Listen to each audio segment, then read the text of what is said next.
안녕하세요. 오늘은 24년 7월 27일 아침 긍정학원 26일차입니다. 오늘은 인지 왜곡에 대해 나눠볼까 합니다. 사실 이 이야기는 다룰까 말까 고민을 많이 했는데요. 저에 관련된 이야기이기 때문입니다. 하지만 제가 이 부분을 제대로 극복해야 현재 제가 하고 있는 이 모든 노력들이 물거품이 되지 않을 수 있기 때문에 이 영상을 통해서 여러분과 나누고 또 이 영상을 기록함으로써 제가 같은 상황이 반복됐을 때 이 영상을 보고 힘을 얻을 수 있을 거라 생각하기에 한번 이야기를 해보려고 합니다. 저는 어릴 적에 사람 관계에서 마음의 상처를 지속적으로 받아서 그런지 우울한 마음을 늘 가지고 살았던 사람이었습니다. 그래서 저는 이러한 심리적 상태를 기반으로 한 프레임을 가지고 세상을 바라보며 살아온 지가 한 대략 25년 정도 됩니다. 그러다 보니 우울증으로 인한 인지적 왜곡이 조금 심한 편향으로 나타나게 되었고요. 이 프레임을 가지고 계속 살다 보니까 이런 왜곡들이 조금씩 나타나고 고착화되기 시작했습니다. 그래서 오늘 이 내용을 다루기 위해서 네이버 지식백과에서 인지왜곡을 검색해보니까 이런 내용이 나오더라고요. 우울 증상은 여러 측면에서 바라볼 수 있다. 이러한 측면들 중 마지막으로 열등감, 부정적인 생각 등이 인지적 증상으로 나누어 볼 수 있다. 무언가를 알게 되는 것을 인지라고 하는데 우울증이 있는 사람들은 공통적인 인지적 왜곡이 나타난다. 일상생활하는 어느 순간에 부정적인 생각들이 스쳐 지나가고 이를 자각하지 못하게 되면서 이러한 생각으로 인한 우울한 기분만을 주로 느끼게 되면서 우울증이 유발되는 것이다. 이러한 사고를 자동적 사고라고 한다. 이것은 엇비슷한 생각들이 습관적으로 자동적으로 연결이 되어 결과적으로 정서적 증상이나 일상생활에 어려움을 겪게 되는 것을 말한다. 저는 우울한 마음을 좀 가지고 살다 보니까 우울증의 많은 측면들 중에 이런 열등감, 부정적 생각 등의 인지적 왜곡이 좀 나타나게 됐고요. 시간이 오래되다 보니까 부정적인 생각들이 자동적으로 일어나는, 아까 말했던 자동적 사고들이 계속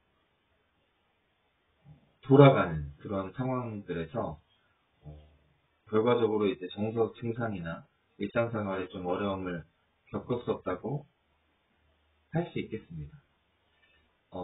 이 내용들을 이제 좀 더 살펴보면 우울한 사람들은 자신이 처한 상황을 실제보다 더 부정적이고 어둡게 바라보고 주변 사람들이 이에 대하여 이유를 들어 설명하여도 그러한 생각들은 변하지 않는 경우가 많다.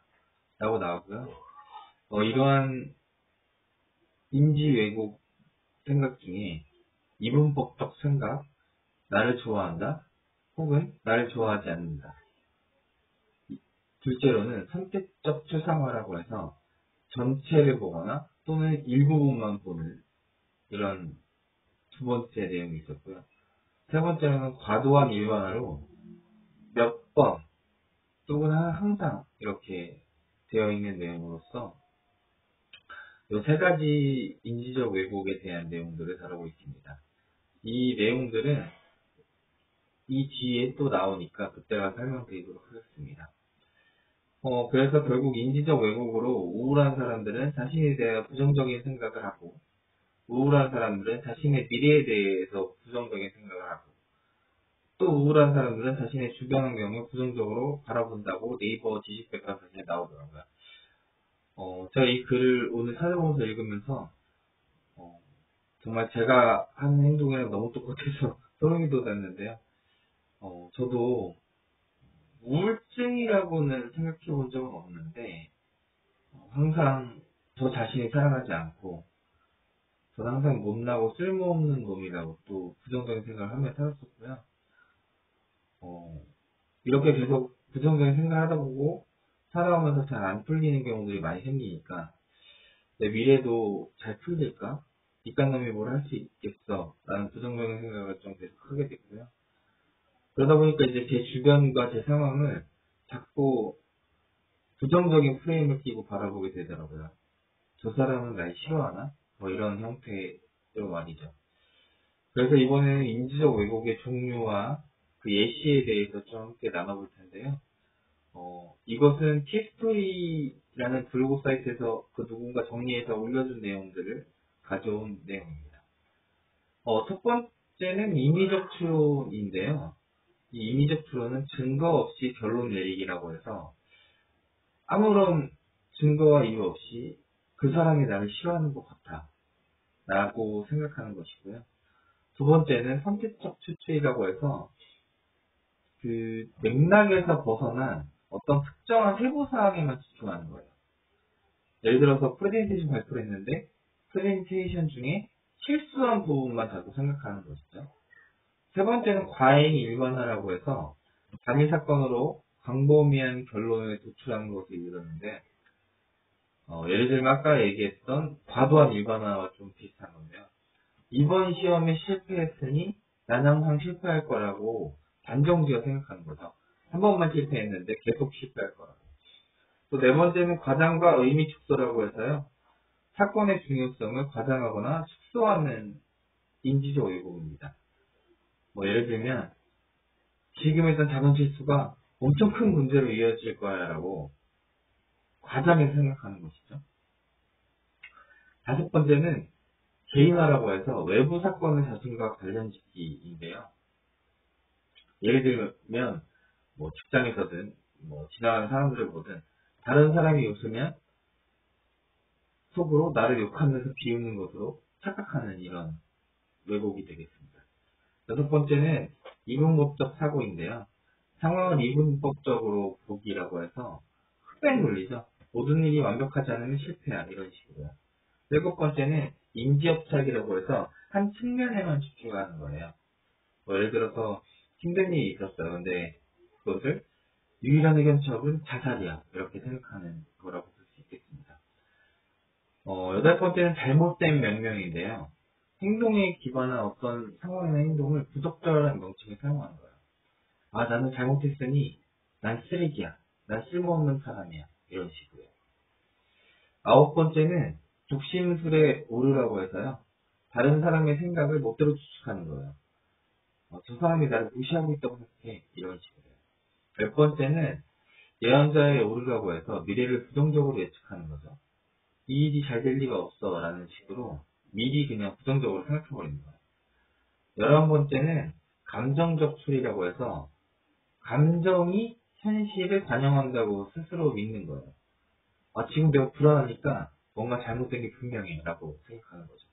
12번째는 공정성에 오르라고 해서 인생이 공정해야 한다고 믿는 것으로 이것은 불공평해 내가 조금 더 대우를 받아야 해 이런 식으로 혼자 왜곡을 하는 거예요.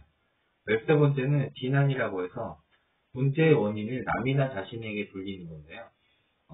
저의 경우는 주로 자신에게 돌리거나 어떤 외부 상황을 또 남에게 남 탓을 많이 하는 경우가 많았어요. 그래서 힘들면 네가 못나니까 그렇지. 혹은 어떤 가족에 문제가 있으면 와이프한테 너가 준비 안 해서 그런 거지 뭐 이런 식으로 남 탓을 하는 거죠. 14번째는 통제요로라고 해서 완전히 통제하거나 무력감을 느끼는 거라고 해요.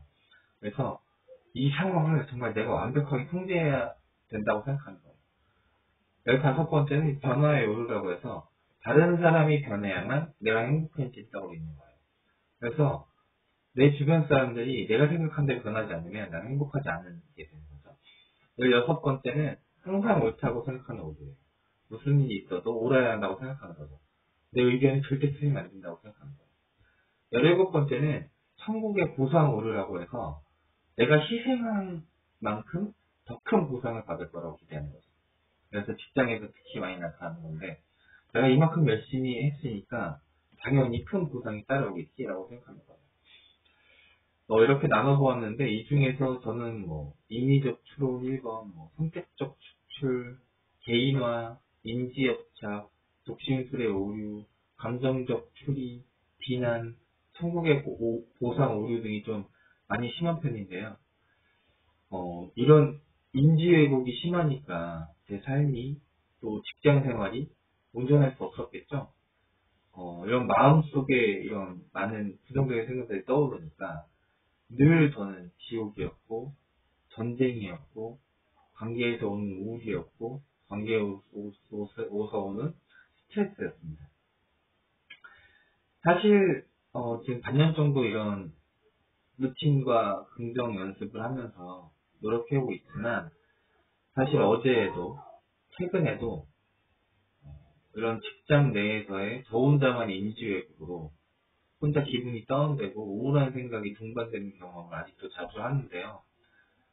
근데 좀 긍정적인 신호는 지금은 이런 생각이 들어도 예전에는 거의 하루 종일 슬프고 우울하고 힘들고 뭐 이랬다면 지금은 금방 회복이 되고 그 반면에 제가 읽었던 책이나 긍정적인 영상에서 봤던 이 문구들이 생각이 나면서 긍정적인 생각을 방문하게 된다는 것과 또 이렇게 기분이 처져도 오래 가지 않는다는 것입니다.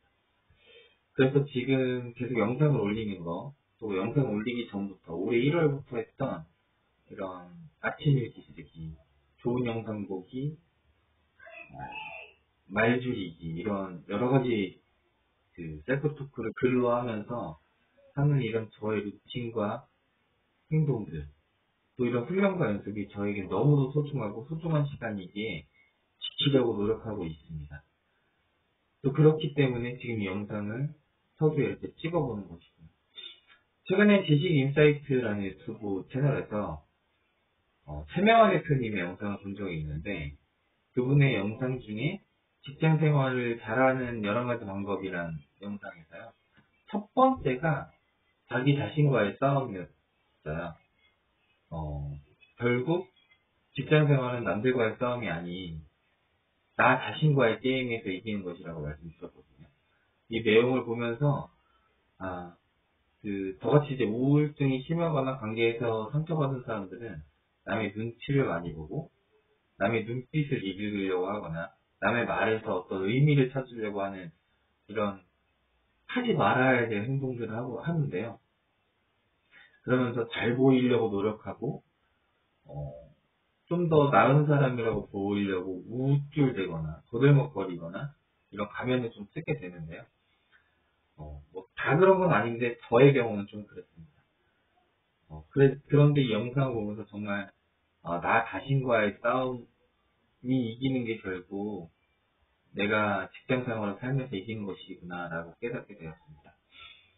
또 어제 계속 읽고 있던 그리스인 조르바라는 책에서도 조르바는 나이를 먹는 게 부끄럽다고 하는 편지를 보내요.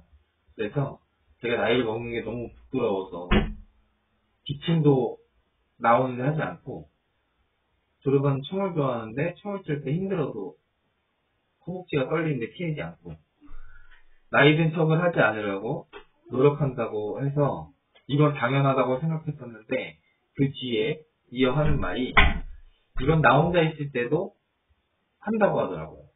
그래서 조르바는 정말 혼자 있을 때도 조르바에게 부끄럽기 때문에 이런 기침하는 행동, 나이 먹은 행동들을 절대 하지 않는다는 요 책의 문장을 보고요. 조르바의 일관성도 대단하다고 생각했지만 얼마나 내면이 현산하면 저렇게 자신을 잘 알고 돌아보고 또 다시 자신과 주변에 대해서 인지회복을 하지 않을까 부러웠습니다. 그래도 고무적인 것은요. 이렇게 책을 읽고 긍정 영상을 보고 일기를 쓰면서 내면을 가꾸는 활동을 하니까 이런 상황에서도 책을 읽고 그 안에서 답을 찾을 수 있게 되고 내 내면이 단단해짐을 느낀다는 것입니다. 오늘은 좀 앞에 내용이 길었는데요. 사실 이 세상에 사는 모든 분들이 정말 저보다 더 멋지고 위대하다고 요즘에 생각하고 있습니다. 왜냐면 저는 매번 마음에서 무너지면서 살고 있는데 다른 분들 보면 참 관계도 잘하시고 일도 열심히 하시고 다 나름의 장점들을 갖고 살고 계시더라고요.